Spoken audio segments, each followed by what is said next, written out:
السلام علیکم ورحمۃ اللہ۔ حضرت ابراہیم علیہ السلام کو اللہ نے رسول بنا کر اس کی قوم میں بھیجا۔ آپ علیہ السلام کی قوم بتوں کی پوجا، سورج چاند تاروں کی پرستش کرتی تھی۔ گویا آپ علیہ السلام ایسے دور میں مابعوث کیے گئے جس دور میں خدا کا نام لینے والا کوئی نہ تھا۔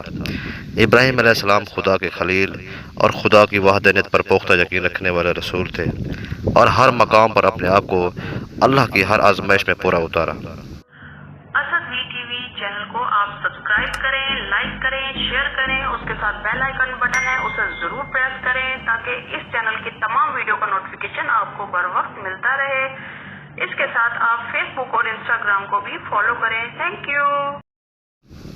اور کبھی شکوہ شکایت نہیں کی۔ ابراہیم علیہ السلام عراق کے شہر ار میں پیدا ہوئے۔ آپ علیہ السلام آدم ثانی نوح علیہ السلام کی اولاد سام میں سے تھے۔ ابراہیم علیہ السلام کی شکل و صورت کافی حد تک نبی محترم صلی اللہ علیہ وآلہ وسلم سے ملتی جلتی تھی۔ آپ علیہ السلام کے بعد جتنے بھی نبی آئے وہ آپ کے بیٹے اسحاق علیہ السلام میں سے تھے۔ ابراہیم علیہ السلام ایک خوبصورت نوجوان اور عقل سلیم کے مالک تھے۔ جس دور میں آپ علیہ السلام نے رسالت کا اعلان کیا وہ نمرود بادشاہ کا دور تھا۔ نمرود ایک بدبخت اور ظالم بادشاہ تھا۔ وہ خود کو خدا کہلواتا تھا۔ اس کی بادشاہت مشرق سے لے کر مغرب تک تھی، اور اپنی سلطنت میں اس نے اپنی شکل کے مورتیاں بنا رکھی تھیں اور لوگوں کو کہا کرتا تھا میرے بتوں کی تعظیم کرو اور عبادت کرو، سجدہ کرو۔ لوگ بھی جاہل تھے، وہ بھی اسی کی عبادت کرتے تھے۔ نمرود نے سب سے پہلے سر پر تاج رکھنے کی روایت شروع کی، اور آج تک بادشاہوں کے سر پر تاج نمرود کی روایت ہے۔ نمرود ایک بہت بڑی فوج اور بہت ہی بڑے خزانے کا مالک تھا، لیکن یہ بدبخت خدا کا شکر بجا لانے کی بجائے خود خدا بنا بیٹھا تھا، اور خدا کی نافرمانی کرنے میں کوئی کسر نہیں چھوڑتا تھا۔ ابراہیم علیہ السلام جب جوان ہوئے آپ نے دیکھا کوئی بتوں کو پوجتا ہے، کچھ ستاروں کی پرستش کرتا ہے۔ آپ نے اپنی قوم کو سمجھانے کی کوشش کی کہ باز آ جاؤ اس کام سے اور خدائے واحد پر ایمان لے آؤ۔ آپ علیہ السلام کا والد صاحب بھی لکڑی کے بت بنا کر بازار میں فروخت کیا کرتا تھا، اور کبھی کبھار پتھر کے بت بھی تراشا کرتا تھا۔ ابراہیم علیہ السلام نے جب والد صاحب کو کافی حد تک تبلیغ کی کہ اے ابا بت پرستی کو چھوڑ کر خدائے واحد پر ایمان لیں، تو آپ علیہ السلام کے والد نے آپ کی تبلیغ سے تنگ آ کر آپ کو گھر سے باہر نکال دیا۔ آپ علیہ السلام نے خدا کی محبت قبول کی اور باپ کا گھر چھوڑ دیا۔ آپ علیہ السلام اللہ تعالیٰ پر پختہ یقین رکھنے والے رسول تھے، لیکن آپ کو زندگی کا تجربہ نہیں تھا۔ وہ دن آپ نے کبھی غاروں میں سو کر اور کبھی درختوں کے پتے کھا کر گزارے، اور ہمیشہ اللہ کا شکر ادا کیا۔ آپ علیہ السلام کی قوم شہر کے باہر میلہ سجایا کرتی تھی، اور میلے پر جانے سے پہلے وہ اپنے بت خانے میں جاتے اور وہاں پر خوب عبادت کرتے اور اچھے اچھے کھانے بنا کر میلے پر جاتے۔ جب میلے سے فارغ ہو کر واپس آتے تو سب سے پہلے اپنے بت خانوں میں حاضر دیتے اور عبادت کرتے تھے، اور پھر اپنے گھر کو جایا کرتے تھے۔ میلے کے دنوں میں آپ کی قوم میلے پر گئی ہوئی تھی، تو آپ علیہ السلام کو موقع مل گیا، اور آپ علیہ السلام نے ان کے بت خانے میں جا کر کسی بت کی ٹانگ توڑ دی، کسی کے کان کاٹ دیے، کسی کی آنکھ نکال دی، تو کسی کو مکمل ریزہ ریزہ کر دیا، اور مصلحت کے تحت بڑے بت کو چھوڑ دیا اور کلہڑا بڑے بت کے کندھے پر رکھ دیا اور وہاں سے چلے گئے۔ جب ان کی قوم میلے سے واپس آئی اور اپنے خداؤں کا حال دیکھا تو بہت حیران اور غصے ہوئے۔ سب لوگ اور سردار پریشان تھے، یہ کس نے کیا، یہ کس نے سرزش کی اور ہمارے خداؤں کو مار ڈالا۔ کچھ لوگوں نے کہا یہ کام ابراہیم علیہ السلام کر سکتا ہے جو ہمارے خداؤں کے بالکل خلاف ہے۔ ابراہیم علیہ السلام کو نمرود کے دربار میں گرفتار کر کے لایا گیا۔ نمرود کے دربار میں ہزاروں کا مجمع تھا، کوئی خدا پرست نہ تھا، صرف بت پرست تھے، اور بہت بڑے سردار تھے اور چھوٹے بڑے بادشاہ تھے، سپہ سالار تھے۔ کارروائی شروع کی تو پوچھا گیا کہ اے ابراہیم علیہ السلام کیا تم نے ہمارے خداؤں کو مارا؟ آپ علیہ السلام نے جلال سے کہا تم اپنے خداؤں سے کیوں نہیں پوچھتے کہ تم کو کس نے مارا، یا تم اپنے بڑے بت سے پوچھو، یہ تمہیں بتائے گا کس نے ان بتوں کو توڑا ہے۔ وہ حیرت میں پڑ گئے اور بولے تم کیسی باتیں کر رہے ہو ابراہیم، تمہیں پتہ یہ بول نہیں سکتے تو ہم ان سے کیسے پوچھیں؟ آپ علیہ السلام کو موقع مل گیا، اور آپ علیہ السلام نے پوری قوت اور بہادری سے ان کی آنکھوں میں آنکھیں ڈال کر کہا حیرت ہے تم لوگوں پر، تم ان بتوں کو خدا مانتے ہو جو اپنی حفاظت خود نہیں کر سکتے، جو کسی نفع نقصان کے مالک نہیں ہیں۔ تم کیسے احمق لوگ ہو، یہ بت جو کھا نہیں سکتے، جو کسی کی حفاظت نہیں کر سکتے، یہ خدا کیسے ہو سکتے؟ تم اس خدا واحد کی پرستش کرو جو زمین و آسمان کا مالک ہے، جس نے چاند سورج بنائے۔ اس پر نمرود بول اٹھا کہ تمہارا خدا مجھ سے بھی بڑا خدا ہے۔ آپ علیہ السلام نے بڑی ہمت اور جرأت سے کہا تم خدا نہیں ہو سکتے، تمہیں نیند آتی ہے، تم بیمار ہوتے ہو، تم ایک انسان ہو جس کو خود خدا نے بنایا ہے۔ اس پر نمرود کو بہت غصہ آ گیا اور وہ ابراہیم علیہ السلام سے کہا تم نے میری گستاخی اور نافرمانی کی ہے، مجھے خدا نہ مان کر اس کی تمہیں سزا ملے گی کہ تمہیں آگ میں ڈال دیا جائے گا۔ تو بہت بڑی آگ جلائی گئی جو بہت سے لوگوں نے کئی دنوں تک لکڑی اکٹھی کر کے بہت بڑی آگ جلائی گئی جو کہ بہت لمبی تھی، اور آج تک اتنی بڑی آگ دنیا میں نہیں جلائی گئی۔ جب ابراہیم علیہ السلام کو آگ میں ڈالنے کا وقت آیا تو سب پریشان تھے کہ اس کو آگ کے درمیان میں کیسے ڈالا جائے۔ تو ایک خدا کے نافرمان نے تجویز دی کہ اس کو منجیک یعنی غلیل میں ڈال کر آگ کے درمیان میں ڈال دیا جائے۔ جس بدبخت نے یہ تجویز دی تھی کہ حضرت ابراہیم علیہ السلام کو منجیک یا غلیل میں ڈال کر آگ میں پھینکا جائے، تو اس انسان کو خدا نے زمین میں دھسا دیا اور قیامت تک وہ زمین میں دھستا چلا جائے گا۔ خیر ایک بہت بڑی غلیل منجیک یا ایک جھولے کا بندوبست کیا گیا۔ ابراہیم علیہ السلام کو رسیوں میں باندھ کر آگ میں منجیک کے ذریعے پھینکا گیا۔ جب آپ علیہ السلام آگ کے درمیان میں گئے تو خدا کے حکم سے آگ گلزار ہو گئی، صرف وہ رسیاں جلی جس میں آپ کو باندھا گیا تھا۔ آپ علیہ السلام 40 دن اس آگ میں رہے، لیکن وہ آگ جو نمرود نے جلائی تھی سلامتی والی بن گئی اور اس آگ میں جنت کی ہوا چلنے لگی۔ جب آگ ٹھنڈی ہوئی آپ علیہ السلام وہاں سے نکلے تو بالکل صحیح سلامت ہے۔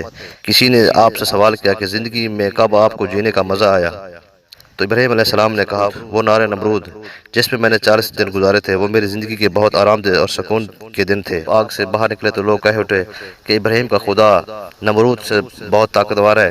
نمرود نے کہا کہ تمہارا خدا مجھ سے بھی زیادہ طاقتور ہے، تو اپنے خدا سے کہہ دو کہ وہ اپنی فوج تیار کرے اور میں بھی اپنی فوج تیار کرتا ہوں، اور کل ہمارا اور تمہارے خدا کا مقابلہ روبرو ہوگا۔ وہ جو روئے زمین پر اس وقت کا سب سے بڑا بادشاہ تھا نے فوج تیار کی اور ایک بڑے میدان میں اپنی فوج کو لے جا کر کہنے لگا کہ ہے کوئی جو میرا مقابلہ کر سکے، کوئی ہے جو مجھ سے زیادہ طاقتور ہو، جو لڑے مجھ سے؟ تو اللہ تعالیٰ نے اس کے مقابلے میں مچھروں کی فوج بھیج دی اور اس کی فوج کو فنار کر دیا۔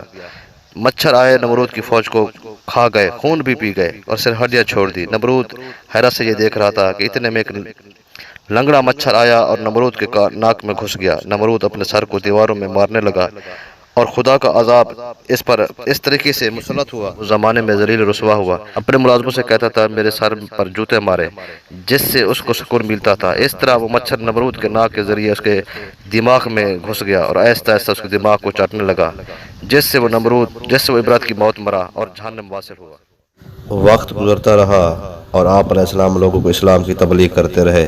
حضرت ابراہیم علیہ السلام کی 2 بیویاں تھیں۔ پہلی بیوی کا نام سارہ اور دوسری بیوی کا نام ہاجرہ تھا۔ بی بی ہاجرہ ابراہیم علیہ السلام کی غلام تھی اور آپ علیہ السلام نے ان سے نکاح کیا تھا۔ بی بی سارہ سے اسحاق علیہ السلام اور بی بی ہاجرہ سے اسماعیل علیہ السلام پیدا ہوئے۔ ابراہیم علیہ السلام ہر موقع پر خدا کی آزمائش میں کھرے اترے۔ کہنا بہت آسان ہوتا ہے کہ میں خدا سے محبت کرتا ہوں، لیکن جب آزمائش آئے تو اس کو پورا کرنا صرف ابراہیم علیہ السلام جیسے جلیل القدر رسول ہی کر سکتے ہیں۔ بہت عرصہ دعا مانگنے پر جب خدا نے آپ علیہ السلام کو اسماعیل جیسا پیارا بیٹا دیا، خدا نے کہا کہ اے ابراہیم اپنی بیوی ہاجرہ اور اسماعیل کو ریگستان بیابان میں چھوڑ کر آؤ۔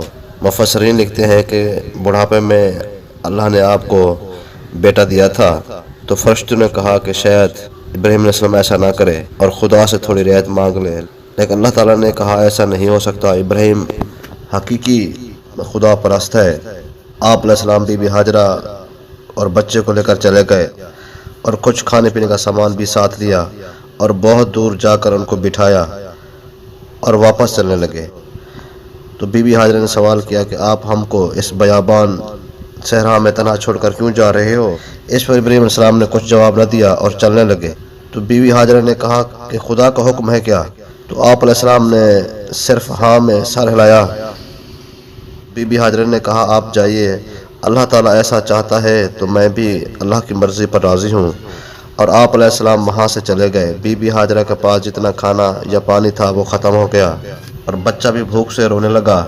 تو بی بی ہاجرہ بے قراری سے صفا پہاڑی پر دوڑتی ہوئی گئی کہ شاید کوئی قافلہ وہاں سے جا رہا ہو یا کوئی مدد مل جائے، لیکن جب اوپر پہنچی تو بچے کی رونے کی آواز اور بچے کی تڑپنے سے فرتے محبت میں دیوانہ وار بچے کے پاس دوڑ کے آئیں، لیکن بچہ مسلسل روتا رہا اور پھر تڑپنے لگی اور جذباتی انداز سے مروہ پہاڑی پر چڑھ گئیں کہ کوئی شاید مدد مل جائے، لیکن بچے کی محبت میں پھر بے قرار ہو کر دوبارہ بھاگ کر